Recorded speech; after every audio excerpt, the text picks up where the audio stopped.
Hey guys, today I am making stuffed cabbage rolls in the crock pot. We've got a lot of construction to do today, so I need something that's going to be all prepped now and done when we're done, because I'm sure that by the time we're done doing all the construction stuff today, we will be too tired for me to want to cook. Here we go. Okay, so as you see, I already have everything pretty much prepped.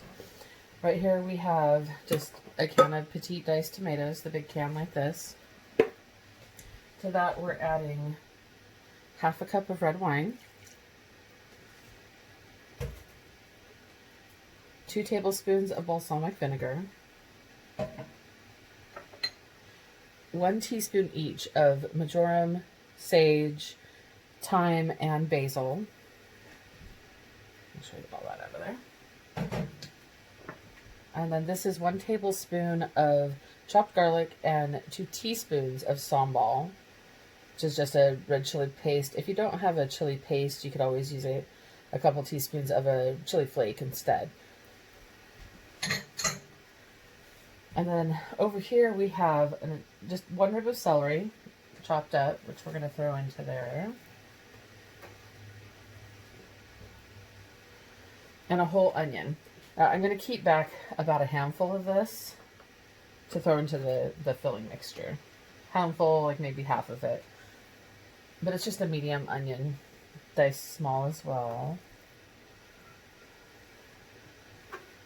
If I can get it all off the cutting board, that is. Oh, a piece just went down to my toes. Fun time. And then we just mix that up, and this is going to be our sauce that the cabbage rolls sit into. So when we're done with this for now, we'll just let those flavors kind of marinate together in the sauce. And if you wanted it a little bit more liquidy, you could add either some water or tomato juice, a stock of any kind, more wine, who knows. But I usually leave it a little bit thick like this, because all it is going to do is just be underneath the cabbage rolls, in between the layers of cabbage rolls, and a little on top, just to give it a little bit of extra good stuff in there. So we'll scoop that in here, and we'll move to the meat. So in this bowl already we have 1 pound of ground pork sausage and about 5 pieces of thick sliced bacon, and I just sliced it into thinner strips like this because it doesn't matter. And you could dice it smaller if you really wanted to. And we're going to put the rest of this onion in here as well. And for the filling we have still a tablespoon of garlic, because I'm ridiculous with garlic. But only 1 teaspoon of the sambal. And this is actually pre-chopped in the jar garlic. You can use fresh garlic if you want. But if you're like me and you just want a lot of garlic around all the time, I buy the chopped. So then here we have the same 4 spices. So marjoram, sage, thyme, and basil. But this time we only have half a teaspoon of each. And we're just going to toss that in there.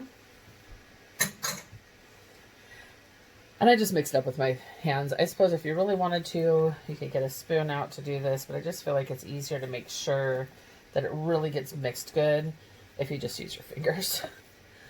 And if you're the type that doesn't like to touch the meat directly, I washed my hands right before I started this, so I'm fine with using my hands. Some people like to wear gloves just to protect their hands and everybody. Now I need to wash my hands because they're all covered with pork filling, which we are also going to set aside for the moment, and move on to the next step, which is the cabbage. So we just do this real quick.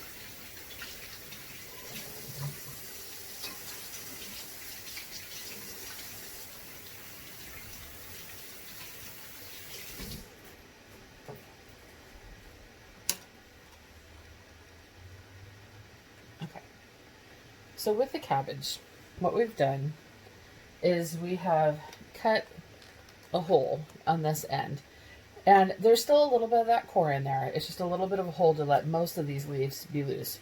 But as you know, cabbage doesn't exactly let loose easy. I also removed a couple of the outer leaves just to make sure, because you know those ones are always the grossest. I just realized I forgot one thing in all of my prepping. I forgot my fork.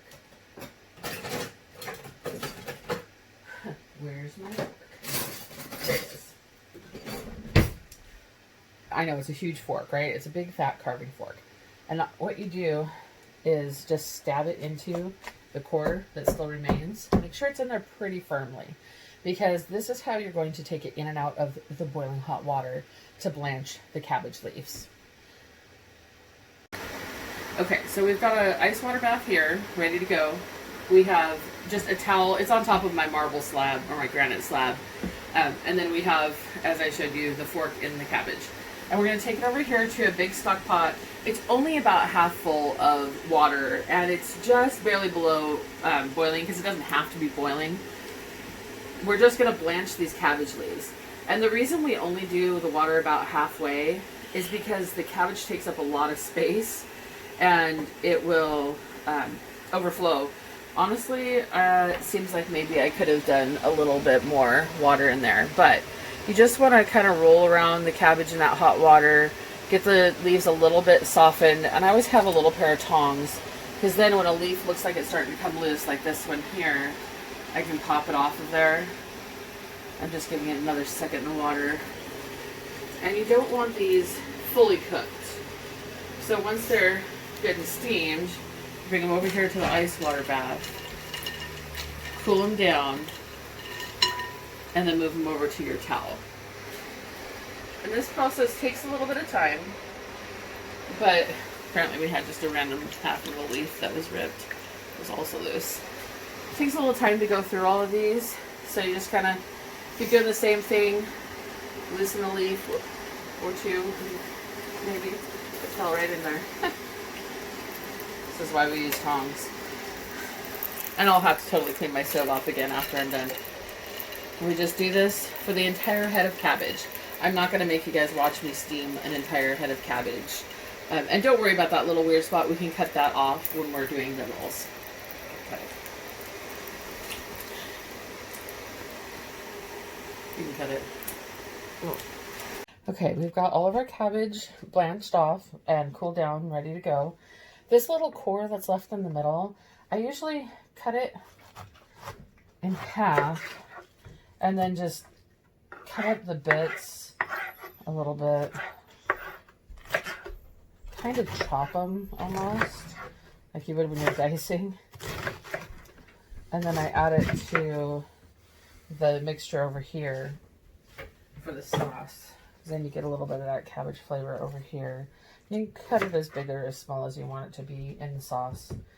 But I usually leave them decent sized. But I want them cut down a little bit at least, just to get that in there. And then of course throw away the middle core, because nobody wants that. So yeah, just break it up into the sauce over here. And then what we're going to do next is we're just going to take a ladle or so of the sauce and put it in the bottom of our crock pot. This always takes a minute. If the leaves are really tightly packed and you really can't get them loose, it's okay not to put them all in there. Because those kind of tighter packed center ones are harder to mix in here. It will all soften up. It's going to sit in a crock pot all day.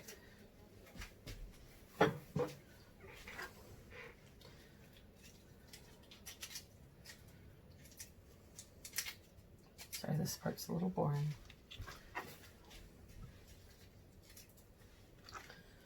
And you don't have to use it all, of course. If you don't want to, you could save it for another application, or just throw it if you don't mind the food waste. I just like to use the whole thing as much as I can. Now my cutting board is extremely wet. Alright. So just stir it up a little. And you know, I feel like I do need a little more liquid in here now that I've added all that cabbage. So I'm just going to grab a cup of water, put it in there just to loosen it up a little bit, give it more.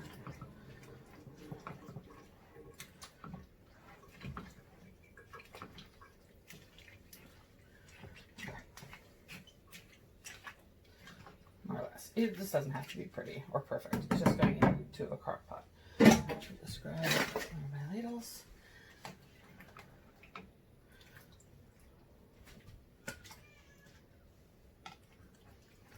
The cat's saying hello if you hear her. I'm sorry.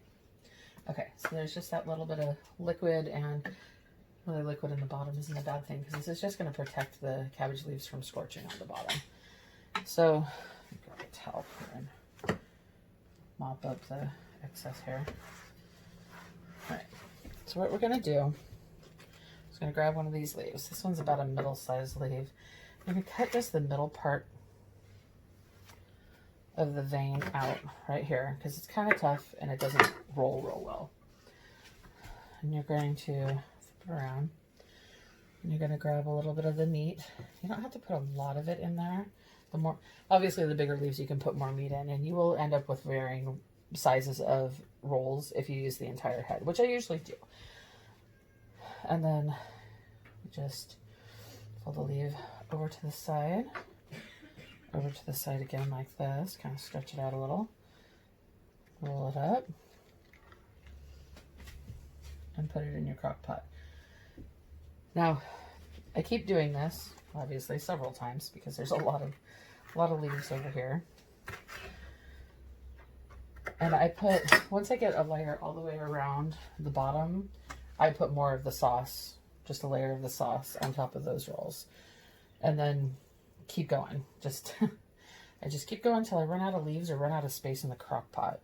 And even if I run out of space in the crock pot, sometimes I'll put the rest of them in a dish and just cook them later in a separate time. Or in the oven. You can technically put these in the oven as well. I just like the crock pot because it sits all day on low and they turn out amazing. And I do tend to use the bigger leaves first because that way if I run out of space or run out of meat mix, I use the biggest leaves first. I've also seen some people take the smaller leaves and just line the bottom of the crock pot with that instead of using the sauce at the bottom. I just like having the sauce at the bottom. So I'm going to get these all finished up and get the crock pot ready to go. Okay, I've got one layer of rolls in there. And now I'm going to, this is, oh, I totally missed the side of the crock pot there. That's okay. So this is where we just put that another layer of that sauce across here. And then we'll load it up with another round of rolls. Okay, so I've got all of them done. I did run out of filling a little bit before I ran out of leaves. I only had a couple of leaves left. I also, about at that point, realized that a lot of times I also will put a cup of uncooked rice into the meat mixture because it'll cook while everything else is cooking. So that is an option. I forgot this time, so it's not going to be in there. But then we're just going to dump in the rest of the sauce like this. I did kind of put that uneven layer, kind of clumped them all together in the middle so that they're even-ish. And then the sauce can all go around. And again, if you're worried about there not being enough liquid, you can always add a little more liquid. Obviously, this doesn't look very liquidy. You can also use crushed tomatoes or tomato sauce instead of using the little diced tomatoes. I usually do use crushed. I just happen to not have any this time. So, there we have it. We're just going to put this on low for 8 hours. And later, we will see what we've got. Okay, guys, it has been 8 hours. And this crock pot is definitely done. So, lift one of these out of here.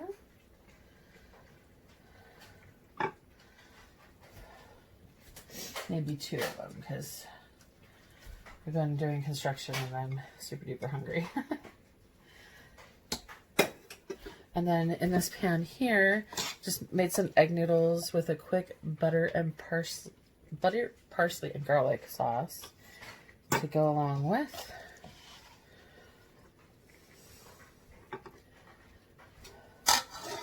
Okay, so there we have it. We have our lovely cabbage rolls and pasta for dinner. Have a great day.